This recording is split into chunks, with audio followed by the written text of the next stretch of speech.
Senhor não está encolhida, para que não possa salvar, nem surdo o seu ouvido, para não poder ouvir. Mas o problema é o outro. É que as vossas iniquidades, os pecados deliberados e a idiotice vivida com convicção, fazem separação entre vós e Deus. E os vossos pecados, assumidos com o prazer dos praticantes decididos, encobrem o rosto de Deus diante de vós. Quanto mais se peque, menos Deus se tem, e quanto mais deliberação de pecado, menos Deus na vida. Por isso não adianta multiplicar orações quando se está vivendo em estado deliberado e não arrependido de pecado, porque o Senhor não vos ouvirá. Porque as vossas mãos, ações, estão contaminadas de sangue. Não porque você ande matando pessoas, mas porque você diminui o potencial da vida do outro. Você faz os manejos que empobrecem um, enquanto isto acontece em seu favor. E os vossos dedos, aonde vocês controlam, com eles estão fazendo as intervenções da iniquidade. E os lábios de vocês contam mentira, inventam falsidades, propagam boatos. A vossa língua profere maldade com prazer. Não há ninguém entre vocês que clame mesmo pela justiça. O que existem são revoltados, clamando em nome de justiça própria. Não há ninguém que compareça em juízo pela verdade, que bote a cara para apanhar em favor de outros pela verdade. Não. Você sabe que você foge de botar a cara para fora. Entre vocês, o que há é uma quantidade enorme de pessoas que confiam no que é nulo, diz o Senhor. Confiam em bobagens. Vocês confiam em truques, em mágicas, em águas imantadas, em dinheiros que compram bênçãos. Vocês confiam no que é nulo. E andam falando, propalando, ensinando mentiras. Concebem o mal, o modo novo de enganar. Todo dia parem a iniquidade e dão luz àquilo que é perverso, enganador e manipulativo. Sim, vocês chocam ovos de áspide e tecem teias de aranha. O que comer os ovos que vocês põem, aquele que comer morre, porque são ovos de veneno. E se um dos ovos é pisado, sai dele uma víbora que morde, porque toda a produção de vocês é venenosa, diz o Senhor. As suas teias não se prestam para fazer com elas pano, veste, roupa. Os homens não poderão cobrir-se com aquilo que vocês produzem, porque as obras são mais, são obras de iniquidade, obras de violência, o que é praticado por nós e que nos escondemos sob o manto do nome de Deus para fazermos as nossas maldades. Os seus pés correm velozmente para o mal, são velozes para criar uma trama que vai beneficiá-los, ainda que prejudique o inocente. Seus pensamentos são sempre pensamentos injustos, perversos, de aproveitamento do outro. Nos seus caminhos, o que você encontra é desolação. Quem passa por eles fica em estado de desolação ou de abatimento. Porque essas pessoas desconhecem o caminho da paz. Elas não vivem em paz com a mulher, nem com os filhos, nem com eles mesmos. Eles são filhos da guerra, do conflito, da desarmonia. Eles são adversários do próximo. Eles são apenas amigos de si mesmos e de mais ninguém. Não há justiça nos seus passos. Fizeram para si veredas tortuosas, eles constroem, eles implementam, é escolha deles. Quem andar com eles por essas veredas nunca conhecerá a paz, nunca entenderá, se os seguir, o significado do Evangelho da paz. Por isso, está longe de nós o discernimento, a justiça, não nos alcança, porque a nossa mente não sabe mais distinguir o verdadeiro do falso. Esperamos pela luz, e eis que cada dia só há mais trevas e menos entendimento. Esperamos pelo resplendor, mas na realidade, os que gritam sobre glória andam na escuridão perdidos. Apalpamos as paredes como cegos tateantes, como os que não têm olhos, andamos apalpando, tropeçamos ao meio-dia, como nas trevas, e entre os robustos somos dados como mortos, porque o nosso coração se enfraqueceu, porque ninguém se fortalece alimentando-se da sua própria iniquidade. Todos nós bramamos, gememos, resfolegantes, esperamos a visitação e não o há. A salvação está longe de nós, porque nós vivemos longe de Deus. Porque as nossas transgressões se multiplicam e os nossos pecados testificam todo dia contra nós, porque as nossas transgressões estão ainda conosco e a gente não abre mão delas, e nós conhecemos as nossas iniquidades e as temos por tesouros escondidos como preciosidades. Sim, como prevaricar, o mentir contra o Senhor, o retirarmos-nos do nosso Deus, o pregar a opressão e rebeldia, o conceber e proferir do coração palavras de falsidade, essas são as manifestações das nossas multiplicadas transgressões religiosas. Somos prevaricadores, mentimos em nome de Deus, retiramos-nos na presença de Deus e fazemos a nossa própria vontade em nome dele. Pregamos opressão, pregamos rebeldia contra o Evangelho e dizemos que quem nos obedece está em rebeldia contra Deus. Concebemos e proferimos palavras de falsidade, enganando o nosso próximo. Essas são as transgressões que o Senhor diz multiplicam-se o tempo todo, pelo que o direito se retirou e a justiça se pôs de longe,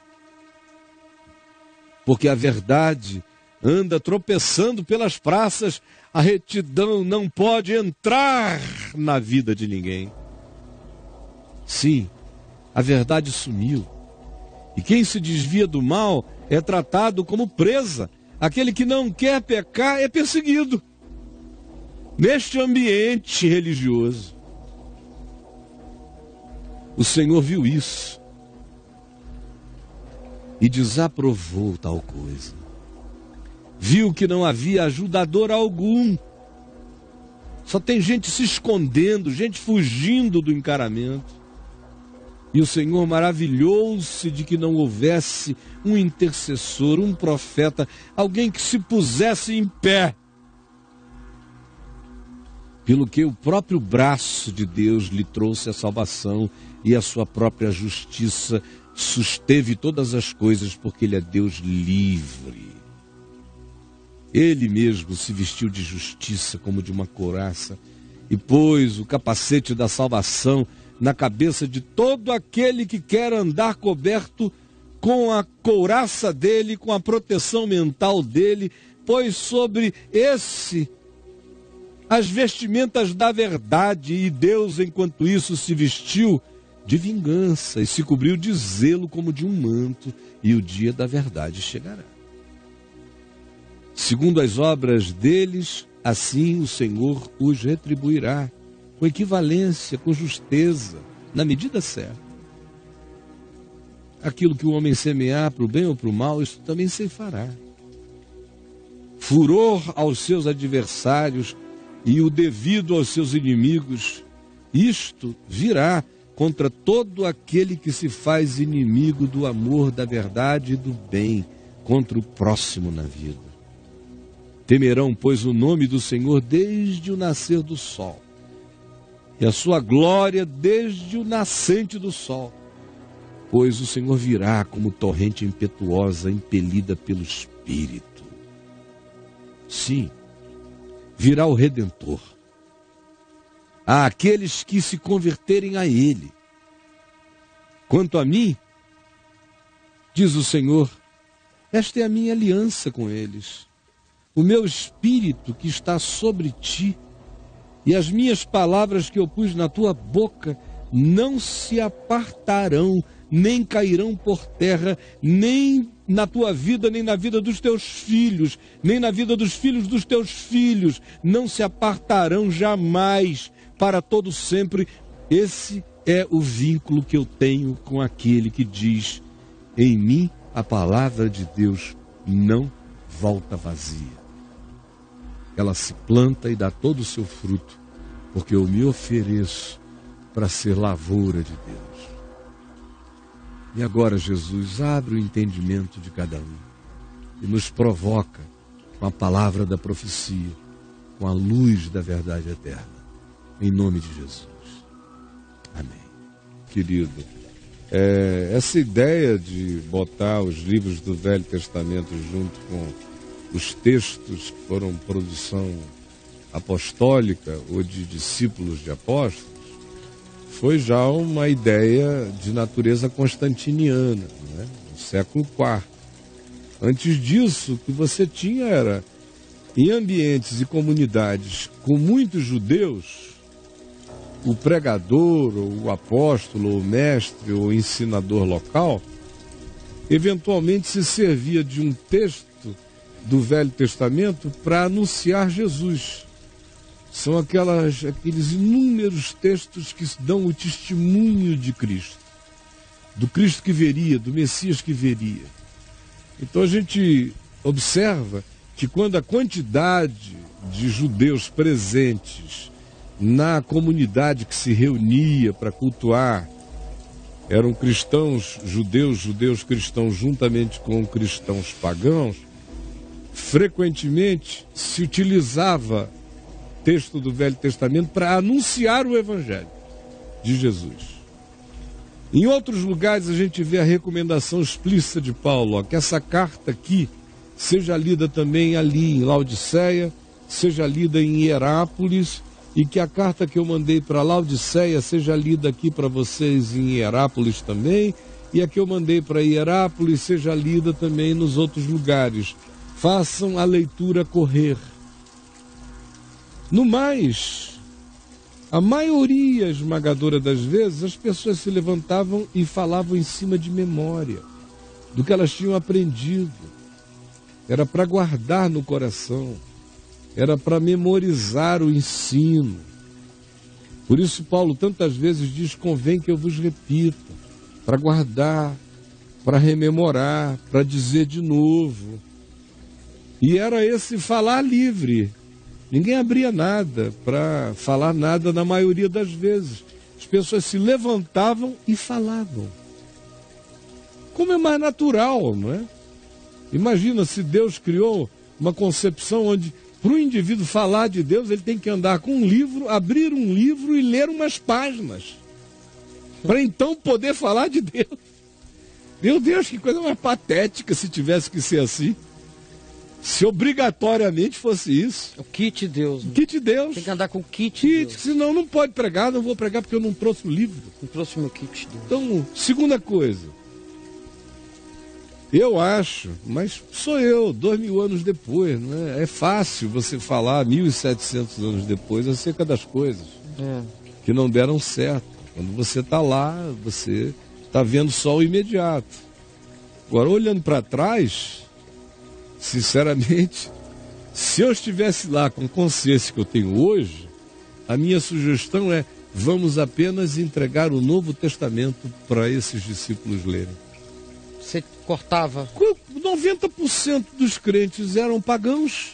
Por que eu ia colocar um biblão judaico desse tamanho, com um monte de nome, de gente, de história, de cultura, com a qual eles não tinham nada a ver, apenas para confundir o coração deles e eles começarem a se sentir pecando, se não ficassem parecidos com a história de Israel? Mas é que ele estava querendo puxar os judeus também, né, cara? Por isso que eles colocaram? Não que para puxar judeu. Tinha uma estratégia? Nada, não. Foi para ser mais poderoso mesmo. É para dar mais poder, porque nós somos a continuidade disso aqui. Ah, tá. Agora, a confusão que fez é enorme. Está até hoje a confusão na cabeça das pessoas. Quanto às denominações, a terceira coisa, cada uma organiza a sua Bíblia. Claro, né? Cada um tem o seu... Os católicos têm a doutrina católica. Não adianta dizer, vou ler a Bíblia. No catolicismo, você não lê a Bíblia, você aprende o catecismo. As igrejas reformadas, todas têm a sua doutrina. Tem a sua teologia sistematizada e a sua doutrinação feita. Você não lê a Escritura pura e simples. Você aprende a doutrina reformada.